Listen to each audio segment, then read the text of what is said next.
Bombas makes the most comfortable socks, underwear, and T-shirts. Warning, Bombas are so absurdly comfortable you may throw out all your other clothes. Sorry, do we legally have to say that? No, this is just how I talk, and I really love my Bombas. They do feel that good. And they do good, too. One item purchased equals one item donated. To feel good and do good, go to bombas.com/Wondery and use code WONDERY for 20% off your first purchase. That's BOMBAS.com/Wondery and use code WONDERY at checkout. Edit audio.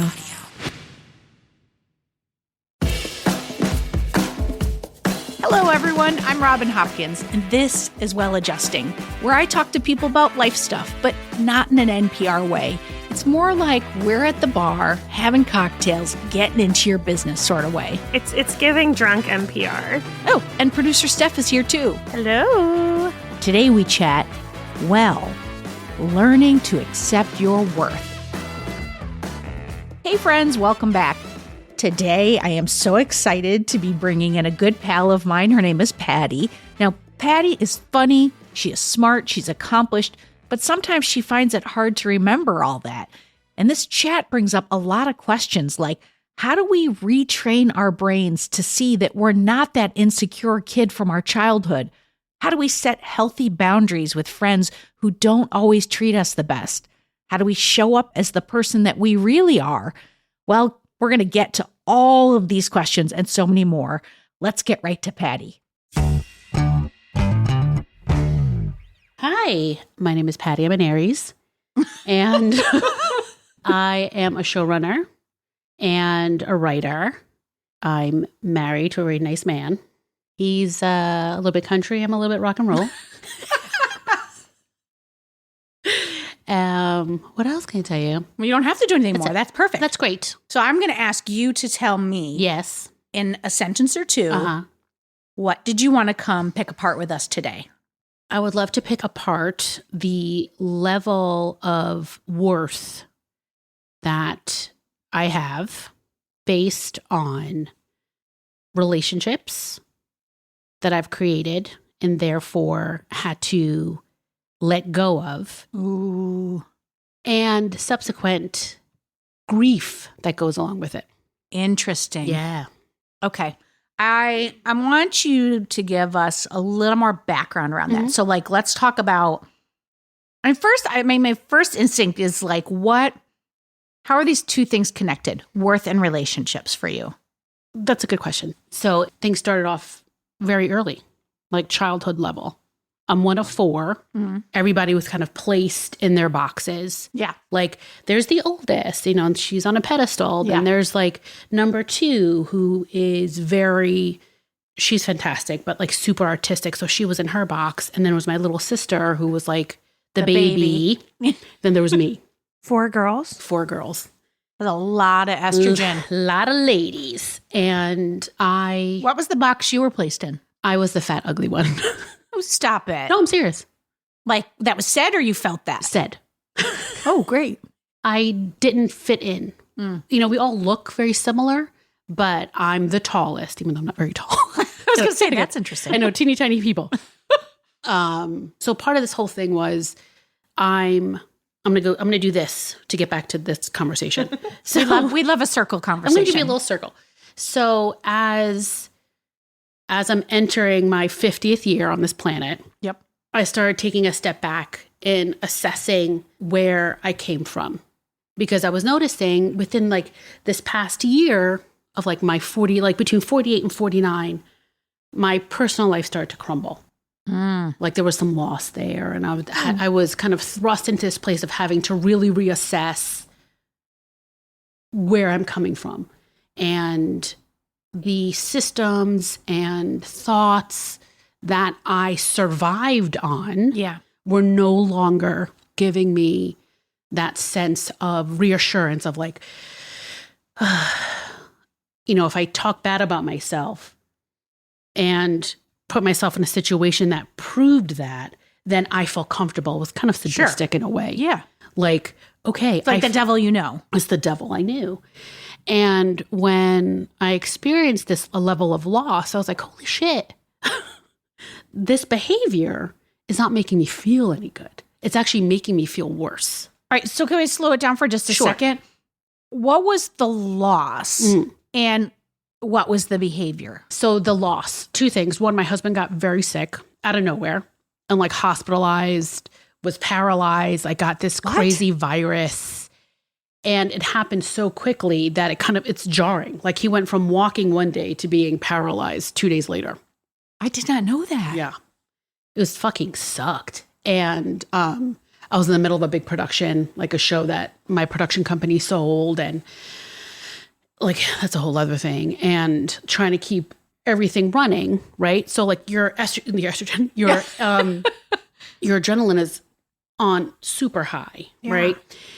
And when he got home, like he went from being in the hospital for like 2 weeks and then inpatient rehab for 2 weeks because he had to relearn how to walk. Jesus Christ. It was like intense. Yeah. It was really And for intense. anybody who doesn't know, like when you're in a live show or a production, like Yeah. a big television show, it's 14, 15-hour days back to back to back to back for weeks. And it's always so weird because it feels like you're not curing cancer. It's a live music event or whatever, but the stakes are like millions of dollars and everybody acts like you are curing cancer. Yeah, and it was a project that myself and my two partners had been working on for like 7 years and it's finally being realized. So I'm like taking calls from the hospital room and like running into the bathroom because you have to keep your energy up and be positive for a person that like can't even hold the phone, like can't feed himself.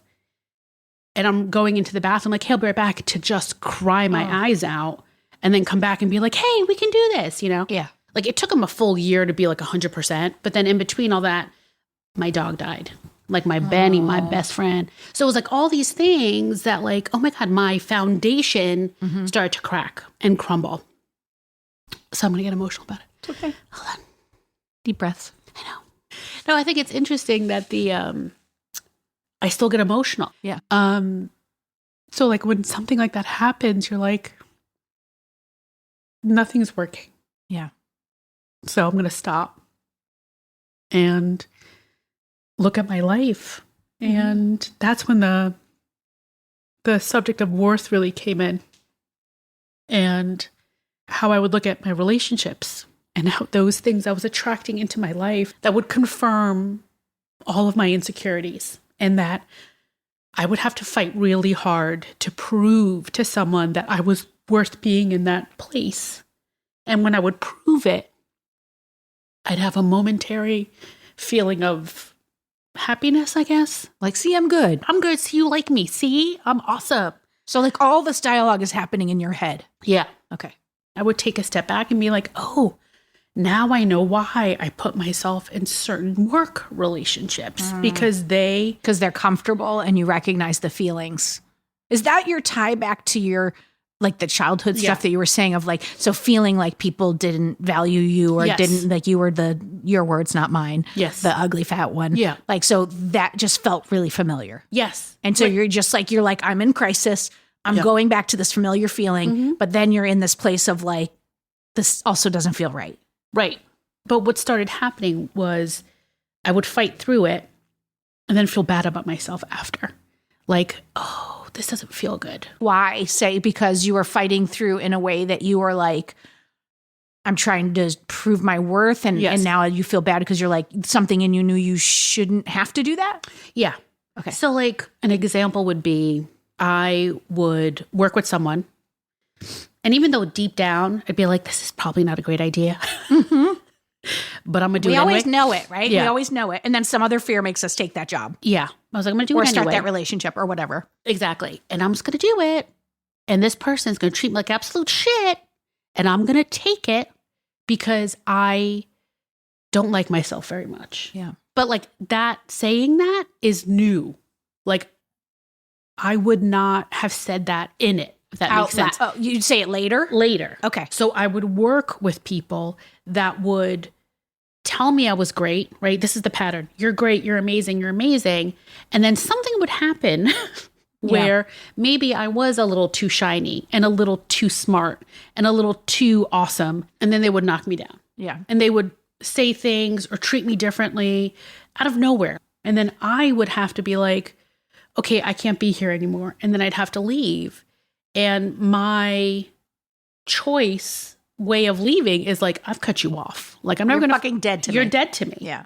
And that's how it works. Is it the healthiest? Maybe not. But I don't know. I'm Sicilian. This is what I do. I have one question that Go. I don't know I have two. Go. One is like, how long ago was this? And the second is, for all the you, you said like, there was sort of like a moment where you're like, nothing is working. How did that make you look at your relationships? Was it that you didn't have like the support from people that you expected? Was it like you were sitting at a dining room table with a margarita alone one night? Like, what was the connection there for you? It's a really good question. What was the first question? How long ago was that? This is all very recent. Like, Okay. this is all within the year. Jesus Christ, I'm so sorry. Yeah, this is all within the year this happened. So Also, LOL that you're like, I can't believe I'm still emotional. That is like not what the way you were talking about it. My I dog- thought it was like 10 years no, ago. my dog died in May. But what's happening on the inside is that I'm crumbling, and I've been crumbling for years. And I've I've been in therapy. I've gone to like self-help workshops. I always feel that I always want to keep learning and trying and improving myself because I don't like feeling sad. Yeah. It's like not my favorite. Well, Like, it's who you're a likes- doer. Welcome Yeah. to the table. Yes, thank you. I want to say something Yeah. before we go into that further. The way you set that up, you said something along the lines of like, I always get myself into, or I choose these things that are mean or horrible to me. And it was just like, I hope just for the very beginning part of this, because we are starting to already talk about awareness and like, this is great. It's showing up earlier for you. But like your language about the way you talk about yourself is important. And it's not your fault that people you work with are shitty.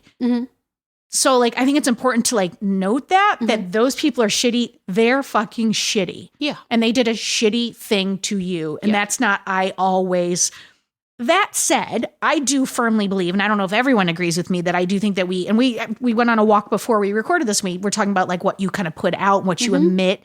I know for me that I might emit like something that's like, I don't feel good about it. I'm not pretty enough. I'm not this enough or whatever. And then it's like, who's noticing me? No one, because I'm walking around with this like bubble around me that's like, might as well have text that says, I don't feel I'm pretty, or I think I'm fat, or I think I'm this, or I'm too much, or I'm not. And I do think that comes with us, but that is about familiarity. Like that's what you know. That's what was handed to you. It's where you started. So I just want to like, as we start to talk about this, I want you to like listen for when you are talking about yourself in a mean way. Yeah. Like, because I think that's part of the beginning is like stopping this conversation of us being mean to ourselves. Yeah. I don't disagree with that. And I think that's what was kind of the impetus to all this.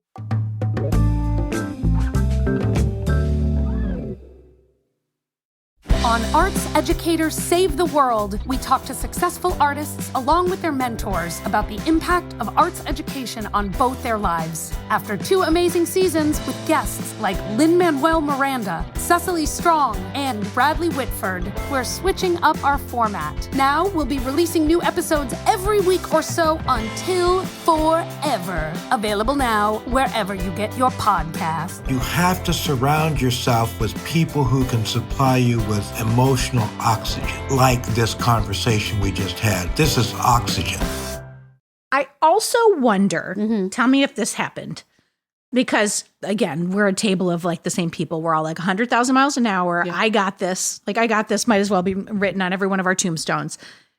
I have found recently that I start to feel like sort of like pissed. Like, okay, I now need someone and no one is helping me. But I think I recognize that no one knows how to help me because I never let anybody help me because I got it. Yeah. But there's a little bit of a trap in there. And it's like, I start to wonder, am I cleaning people out because they're not there for me, but then I didn't let them be there for me? Is any of that happening for you? No. Is that part of it or no? No, I feel that people that are not meant to be in your life will naturally fall away. Interesting. And I'm allowing them to. I have stopped fighting I love that. for the attention. I stopped fighting for that. Now it's not just work things. It's personal, like it's friendships. It's some familial relationships where, listen, because let me tell you, I'm an amazing friend. Like if you call me and be like, can you meet me here in 10 minutes to bring a shovel? Okay, I'll be right there. There's you wouldn't even ask who you're burying. No, I don't even just care. Be like, I'm there. I'm there. That's it. Yeah. However, because of this work, right, that I've been doing, and again, this kind of bird's eye overview of like, hello, I do not want to enter my next decade feeling like this anymore. Yes. So I am assessing. This very morning, I had old pictures on my refrigerator and I was cleaning refrigerator, whatever. I'm a psychopath. You're so busy. It's so busy cleaning my fridge. And I took those photos down. I was like, oh, that's not me anymore. There's only one person in that picture that I still talk to every day. Yeah. That doesn't need to be present anymore. But again, like all the things that I try and listen to about worth. There's some amazing people out there talking about a person's worth and letting go and allowing people to be themselves and not take it on, right? Like if they're going to do something, let them. Yeah, that's your journey. That's your journey. Enjoy. I love when I'm able to get there. It's not always. Yeah, and it's not always, but the one thing that no one is talking about is the sadness and the loss and the grief that goes along with losing that part of you that's been on you. It's been like your little shadow your entire life. And now you're like, peace out. And those friendships you've had that are no longer there, it doesn't make you feel like shit. Yeah. Because there was lonely or... Well, like there was a level of worth there. Yeah. Like I'm talking to someone every day. Yeah. And all of a sudden you're not calling me anymore. Yeah. What happened? Yeah. What happened? Well, sometimes, Steph and I have been talking about this a lot. You start to grow beyond people and you start to, especially if you're doing any work where you want to be a better version of yourself or you want to be happier a little more. Yeah. Some people don't want that. Yeah. Some people aren't up to that. Some people are just, they want to do their life and have their things that make them like moderately happy and then go along. Yeah. And but that isn't the path you're on. No. And it's hard. Are you also grieving? Because it's like we're kind of talking about two things. Like we're talking about like the people that we maybe like lose along the way in that grief, but we're also talking about the person that you used to be, and you're like in the middle of like, we had this episode that aired recently with Deanna from Season of Stuck, and she said this thing that I cannot stop thinking about. She was talking about like there's your old life and it felt a certain way. And sometimes being stuck is that place where that's not right anymore, but you can't see what the new life is yet. And I just keep obsessively thinking about that because it's like, I can see that all over what you're saying. It's like this old, like there has to be grief or feelings about burying, tiny third child Patty from New Jersey and not being able to see new Upper West Side Patty. Yeah. Like who's, fucking crushing it and saying, I deserve to have you treat me the way I show up with the shovel. Yeah, but also like, why do I care? Like that's the thing. Because you're a human being and you want to be loved. Like that's, and again, that's the language, Patty. Yeah. That's the language of you being mean to yourself. Yeah. Of course. Why would you not care? Because I'm cold-hearted. You want to be cold-hearted. You are not. So bad. But you're not though. I want to be bad. How did this start with the family? Like, does that feel connected to you? Like you being the third child, you being told these things? Well, that was my first part of therapy for me. That was phase one. Phase one of therapy, 15 years ago. And understanding like where my parents came from. And then seeing how my mom's sisters are and seeing how like it's all like you repeat what you know. Sure. Right? So when I realized that, I'm like, okay, I'm not going to do that. Like, I'm going to break that cycle. I'm taking that on. So I don't look at that side of my life in sadness. I look at it at the moment that really shaped me and gave me my hard skin and gave me that ability to be really strong and to deflect as much as I could. Does that give you confidence that you just are in the midst of that now with a new phase with the people around you. Yeah. You've already done this once. Yes. You can do it again. I can. And you are doing it. Yes. It just hurts differently this time. Oh. It just hurts a little differently. I think because when I was processing the things with my family, I was in a different space, headspace. Mm-hmm. Like I single, was working, I was on my own, I was doing this whole I think your brain Like Mary waves- Tyler Moore throwing the hat in the air. Exactly. I feel like at that phase of my life, it was different. Well, you are for the first time deciding who Patty is outside of her family. So Yeah. you're now making all the choices, and that's what they did, and there's a separation. And now in this phase, these are the choices you made. Yeah. And now it's like, it's not just about me, Yeah. right? Now I have a family and I am trying to figure out who I can be the best version of myself that doesn't make my husband worry so much about me because he's always worried. He's like, get your fucking shit together. Get your head on straight. I'm like, thanks, Sonny. Thanks, babe. I will do that. I'm trying. I appreciate you. Trying. So any change is hard, right? Yeah. And it's like trudging through mud. Yeah. And until you get to the other side of it, it fucking sucks. And I feel like I'm in that muddy place where I'm having a really hard time not going backward. Yeah. And there's a lot of energy that goes into that and a lot of process and reprocessing my brain to We don't do that anymore. No. That's hard. That takes a lot of energy because we are designed the way that our parents made us in the situations. They are so hard to break because it's familiar and frequent, and we've done it a million times. And it's the triggering. It's the triggering of it all. And, this isn't, this is not 10 years ago. This is less than 12 months where I'm still experiencing certain behaviors. And it's what the actual fuck? Is that ever going to, for me, it's when is it ever going to fucking end?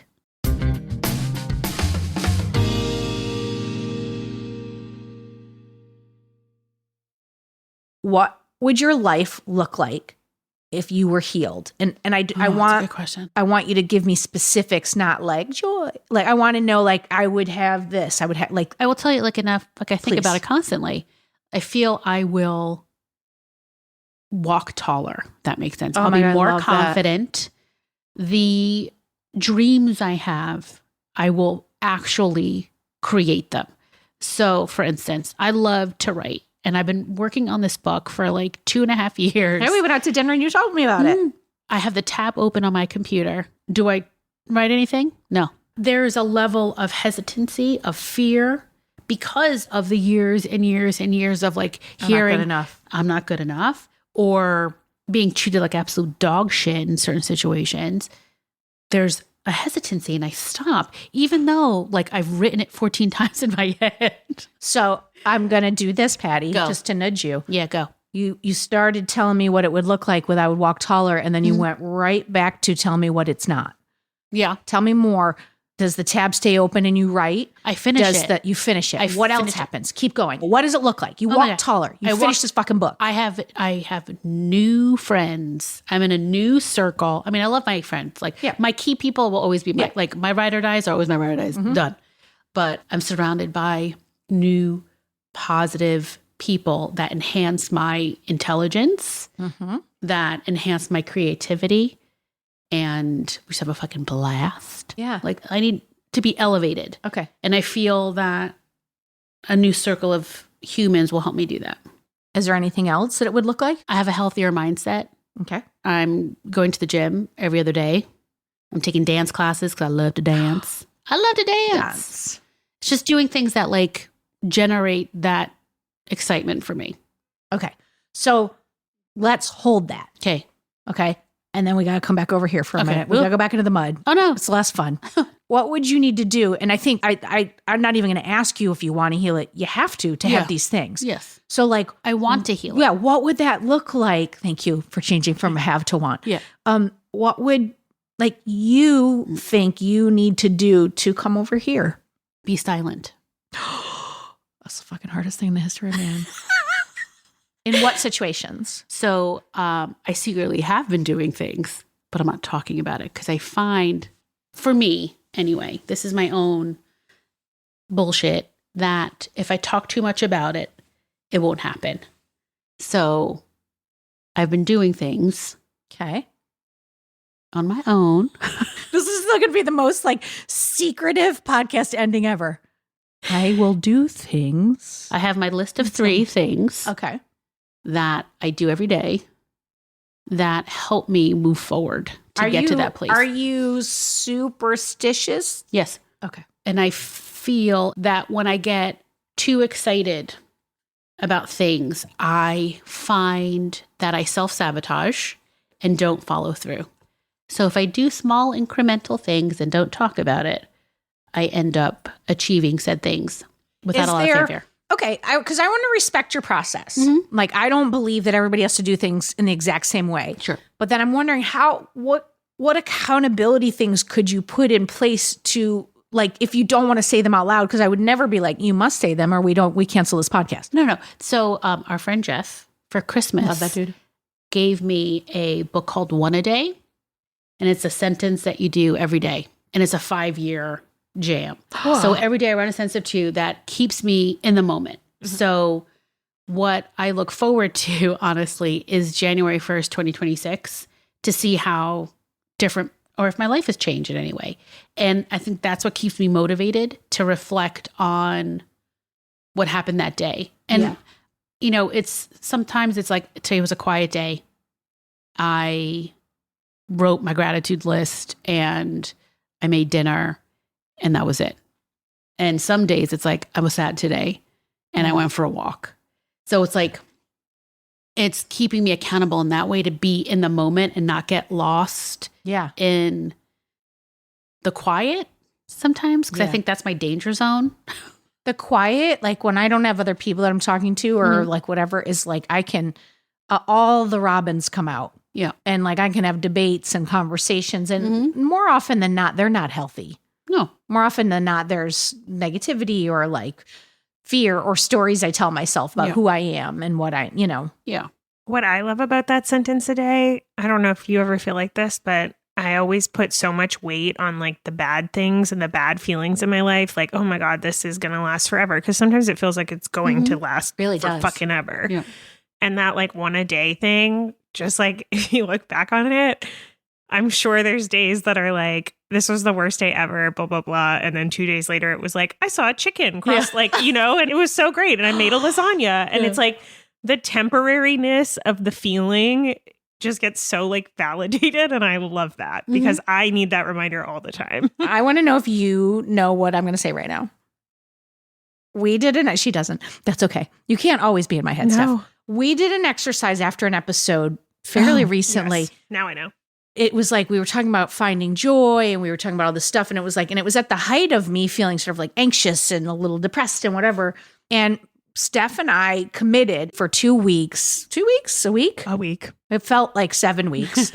Every day we had to send one thing that was joyful that day to each other. I mean, there was days where I was like, oh, well, I thought that this was going to be my joy. And then like I get a voice memo back from her being like, do you plan your joy? And then she was like, I saw a chicken. Like hers were all like that. And mine were like, I have problems. But however, the exercise of doing that back and forth, first of all, the vulnerability and the like intimacy of it was very freaky for me. Yeah. But then on top of that, the accountability of me actually changing my mindset to think about what was joyful for me today allowed me to see more joy. Yeah. It was like all of a sudden I put joy glasses on versus the so fucking hard and it never ends. Yeah. I find that like, I don't know if you guys feel this way, but writing it out gets it out of my system. So like if I'm feeling a type of way, if I write it out, it's like, oh, it's no longer keeping me down. I've released it and I say goodbye to it. I haven't said this in about a year, but I want you to do the artist way. Do you know I have the book? It sits on my shelf. I have the book and it sits on my shelf too. I had the book Never for at done it. least a decade before I did it. Okay. And then when I did it, it was life-changing. And then I did it again like 8 or 9 years later. And again, still life-changing. And all the same reasons. Like finding something creative new, but like loving and believing in yourself, the writing it, the morning pages, the dates with yourself, like maybe pull it off the shelf. Maybe I'll look at it, dust her off. I'm looking over at Steph, and I know Steph, and I think she has 4,000 questions. So I want to unleash the Steph. I don't know where to start because I have so many notes from like this whole conversation. That's scary. And also because, no, not scary. Like some of them are just scary. quotes that I want to come back to. But it's really hard for me because I'm going through like not a similar thing at all. But I'm having like a moment that feels pivotal to me that is about like friendships and just reevaluating like how did I get into these certain relationships and friendships and like family situations? Do they serve me? And do I need to stay in them? Like, Sure. you know, and I had this conversation with my friend like 2 days ago. She had a friend break up and she was like, I just feel like I have no friends anymore. Like, I feel like the older I get, the more I have no friends. And she was like, and what's the point in trying so hard to be a good friend and blah, blah, blah, you know, but like, it is true that I think when you get older or if you're a person that's trying to grow and move beyond things that you leave some things behind. The grief that I have is just like a sadness about missing that person and the fun times with them. And you said something earlier that was like that, like you're resisting the urge to get like sucked back in or pulled backwards. And I guess I'm just wondering like what triggers that for you? Loneliness. Okay. I've been doing a lot of regressing in that way and thinking about and missing the people that I used to have relationship with. And when I think about that, it tugs at me a little bit because what I know for sure where I'm strongest is I enter any relationship as my truest self. Like I don't hide anything. This is who you get. And I don't have that with a lot of people. So when I do have it, and then I realize that maybe that relationship, the purpose it served is no longer relevant. Yeah.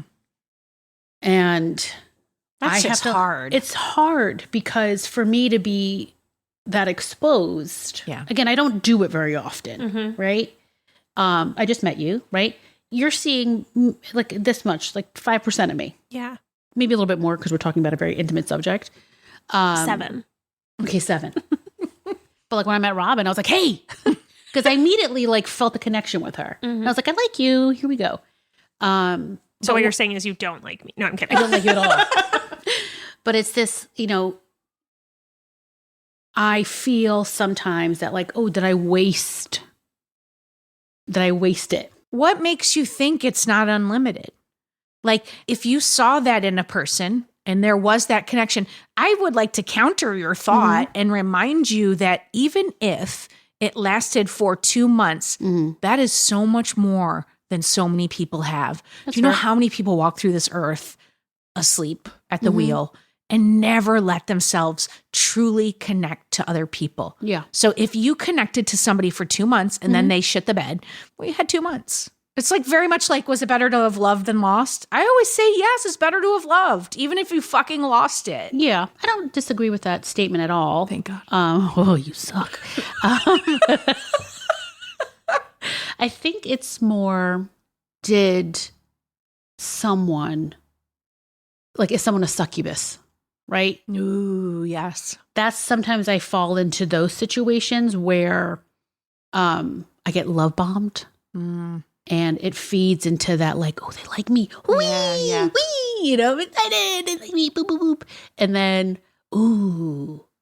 Then you see the real person. But that's a growth area, though, Patty. Like, to be able to, like, to me, like, as we're growing and getting older, like, part of the growth is, like, seeing shit earlier. But I'm so fucking tired, Robin. Like, I think that's what it is. Like, I feel that. Well, you were depleted. You're 100% right. And your two support systems. Yeah. Like your closest person with your husband. Yeah. And I don't think we should ever like discount how important pets can be to us. Yeah. And those two things that held you, no matter what was happening, were unavailable to you. That's hard. It's hard. And I got Benny after my divorce. And like that period after my divorce, like I could not get out of bed. And when I found this dog, here's this guy who's like, yo, I need to go outside.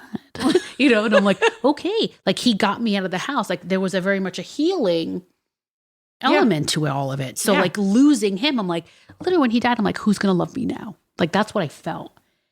And so it's like this, I'm getting emotional again about it again. Damn it, Penny. It's just,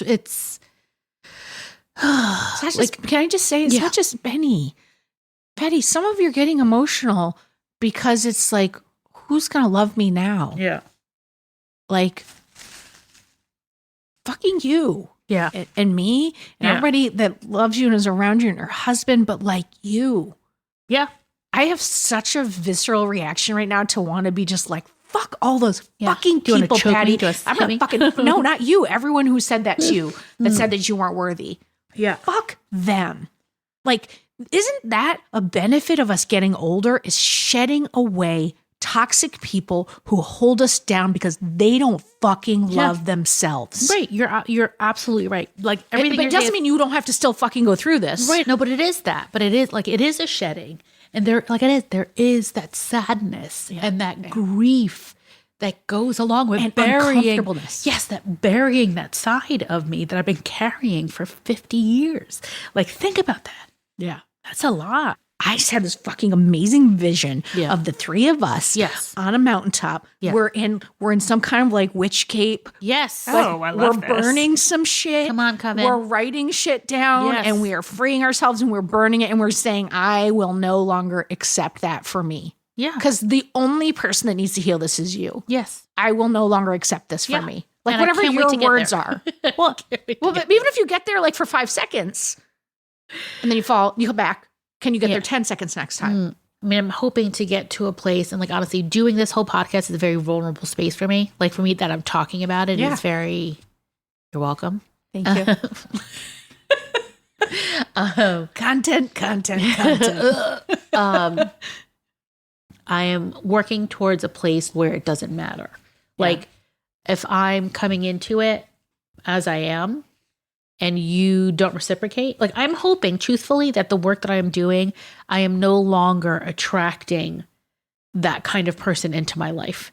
That's what I'm working towards, because again, I'm going to go back to the energy of it all, and you attract certain things in your life to either teach you something or to help you move through something. And the fact that I kept repeating these patterns just so I could continue to prove to myself that I was worthless. And now that I'm at a point where I'm like, hey, wait a minute. Yeah. We're almost full circle to I am choosing this. And by the way, I do believe we unconsciously choose things. Yeah. However, it's what you know. Yeah. And sometimes we just like, I don't know, like before like Waze and Apple Maps and whatever, didn't you just go home the way you knew? Yeah. Not the way that had the least amount of traffic, not the way that like maybe at 5 o'clock this way is what, that is the way you know to go. Right. It's not your fault that you were there. It's just that you are now saying, I don't want to be there anymore. And I just think I think it's a nuance and it's a kinder way to speak to yourself. Yeah. Because there is power in saying, I no longer want to go that way home. I'm choosing to do this. There's power in that. There is shame in, I did this and that's my fault. I'm so fucking proud of you. Hearing where you are in a great place. Ooh, and I know thanks. that's horrible to say because it's like you're like crying at my table and like pulling out the tissues, but you really are. You recognize it, you understand it, and you no longer want it. It's just like, I don't know if it's painful for snakes to like shed a skin, but let's just assume it is. Yeah. It's just, it's hurting a little to take it off, to get to your new zoot suit. Yeah.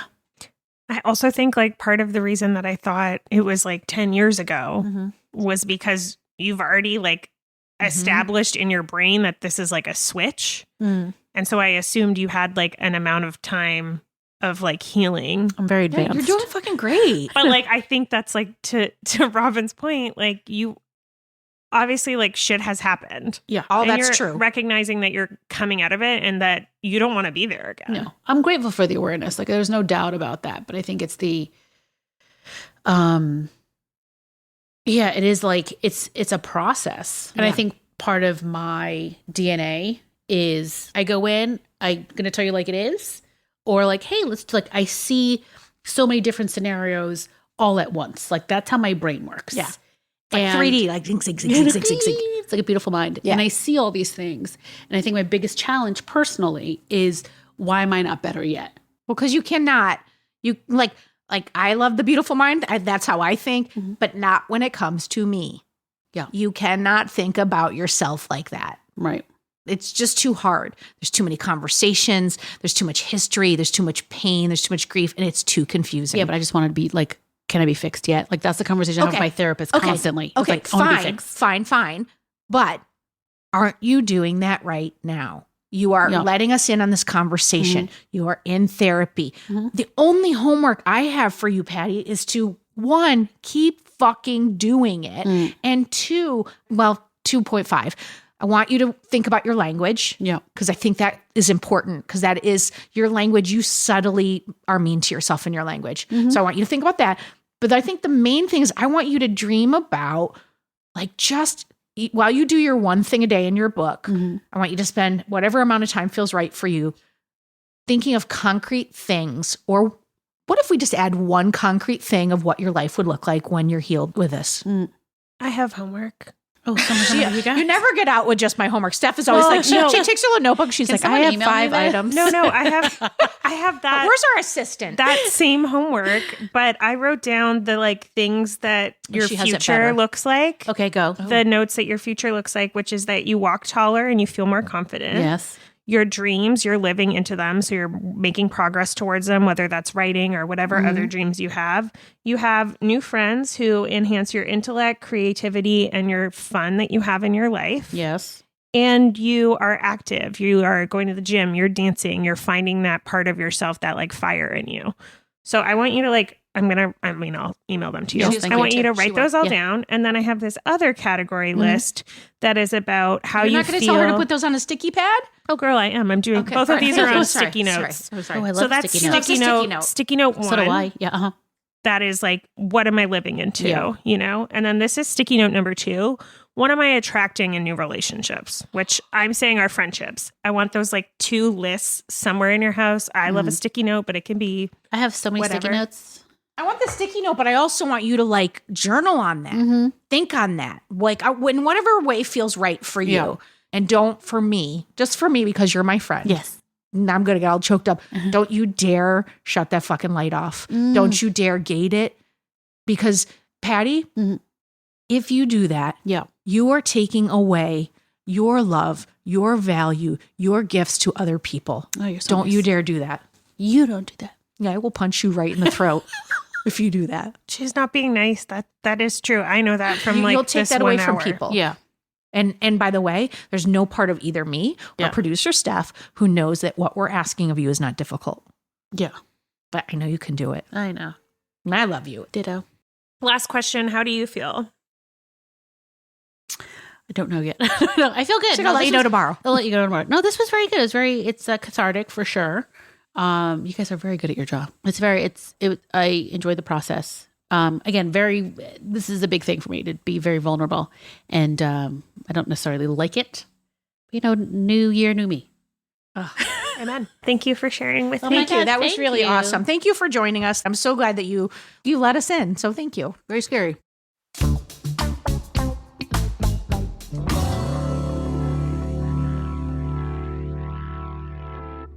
Well, that's a wrap today, friends.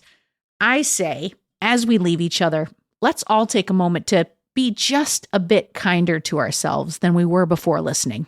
We deserve it. And thank you, Patty, for coming all the way out to Brooklyn and for coming on the show today. I think it was just what we all needed. Cheers, friends.